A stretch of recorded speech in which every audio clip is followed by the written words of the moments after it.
What's going on, everyone? ActivesiN here, and I got some cool articles to talk about here. 4 articles, in fact. So this video might be a little longer than usual, but I thought I'd get it all into one instead of making 4 videos because I'm fucking lazy like that. But let's start with number 1, Vanquish. Oh yes, my god. Vanquish has finally been confirmed for PC, coming out May 25th. That's right, this month. And if you don't know, Vanquish was a game that came out back in 2010 on the Xbox 360 and the PS3, made by Platinum Games and Sega. Fast-paced action, third-person shooting game. It's similar to Gears of War, but a hell of a lot faster. Sci-fi game, fighting robots, whole bunch of crazy shit. Amazing game. I played it on the 360. Definitely excited to play it again on PC, especially after playing the Bayonetta port. They did a great job with that. And now they're bringing over Vanquish, $20 in the US, $25 over here in Canada. And if you were one of the people who bought Bayonetta on PC, you do get a discount. You get a 25% discount when you pre-order Vanquish. Or if you're like me and got it from Bundle Stars, you actually get a 30% discount. So that is freaking awesome that they're giving you some discount just because you supported them with Bayonetta.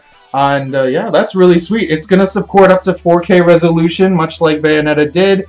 60 frames per second. I don't know if it's locked to 60. I don't see anything like that in here because Bayonetta was locked. I would imagine this is as well, but it's going to also, Sega also promises to have anti-aliasing and I can never say this. Anisotropic filtering, SAO lighting, whole bunch of whole bunch of stuff, and better textures and shadow quality, as well as some other PC-specific features. So that's good. They're actually putting extra work into it. It's not a straight port. And yeah, very excited. May 25th cannot come soon enough. Mine is already pre-purchased, ready to go. Just got to download it on the 25th. So definitely be streaming that. So yeah, Vanquish, guys, get excited. Let's go on to the next article, and this is about Rime. You know, that little adventure game that's coming out. Big scandal. It was $10 more expensive on the Nintendo Switch, both digitally and physically.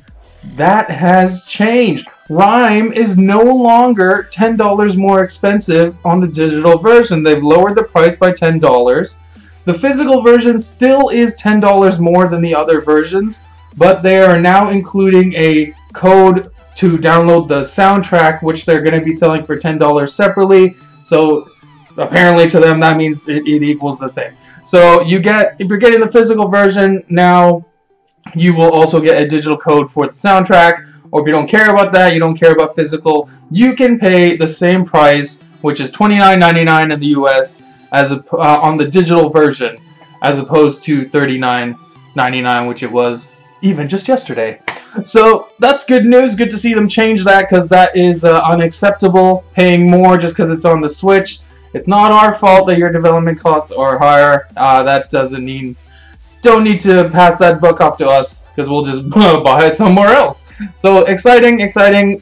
Even more reason to get it on the Switch now. This game looks like it'll be a lot of fun, and I think it'll be really good portably too. So yeah, good news. Let's go over to Nvidia's CEO has hailed Nintendo Switch as a home run and is open to working on other consoles. So as we know, Nvidia Tegra is what's inside the Nintendo Switch. Nintendo used to work with AMD. Now they work with Nvidia for this device.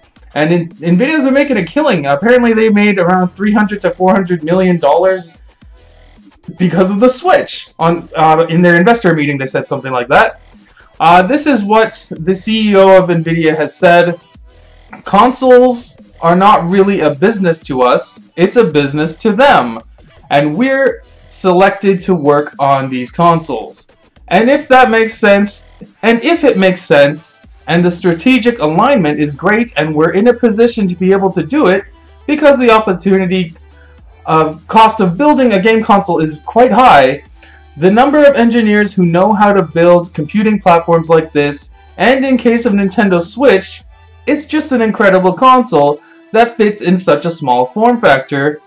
and it could be both portable mobile gaming as well as a console gaming device. It's really quite amazing, and they just did an amazing job.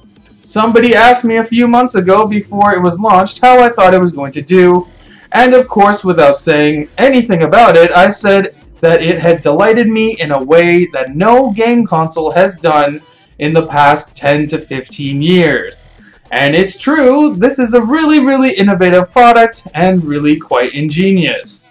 And if you ever have a chance to get it in your hands, it's really delightful. And so in that case, the opportunity to work on it was just really too enticing. We really wanted to do it, but it always required deep strategic thought because it took several hundred engineers to work on.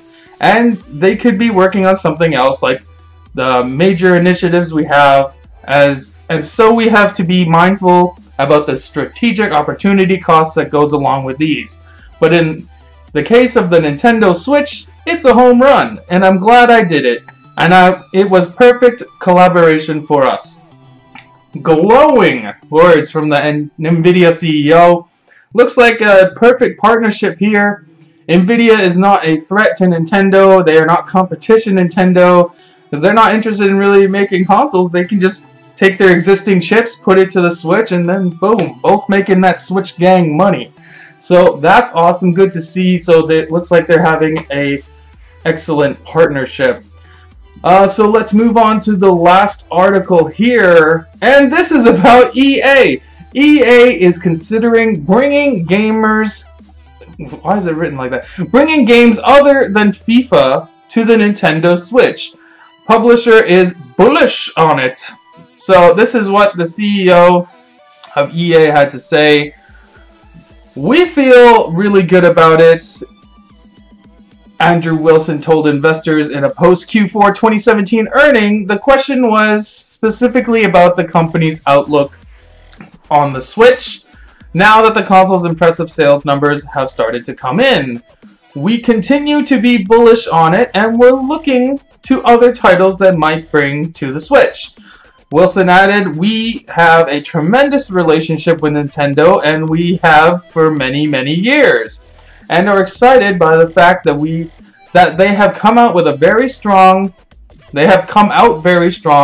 and are bringing in a whole new player base into the ecosystem. So, if you look at what he says, he's talking about a new player base. That means people that are not on the PlayStation, not on the Xbox One. These are people they haven't reached yet, apparently. That's what I see from this. And they're interested to bring games over. Does that mean they're sports games? Does that mean stuff like Star Wars Battlefront or Battlefield? Or little stuff like, what the hell was that game called? Yarny? That was his name. That was Unravel. Or smaller games like Unravel. Who knows? We'll see. We've heard this song and dance before with EA, but it seems like they're interested because the console's selling well now, which is what we all kind of predicted. The big third-party publishers like Activision, EA, Ubisoft weren't going to be all that interested until they knew that the Switch was going to be successful. We have that now. Switch is selling like hotcakes, obviously, and yeah, they want a piece of that money. So it's smart. It's good. More games is always a good thing. I will never advocate for less games, because that just makes no sense. But yeah, EA games on the Switch. Could it be? Could it be? Let me know what you think EA should bring to the Switch. And yeah, that's it. That's the 4 articles. We got through that pretty quick, I think. But yeah, make sure to like this video. Leave some comments in the comments below. Let's talk about these articles. And yeah, I'll talk to you next time. Bye.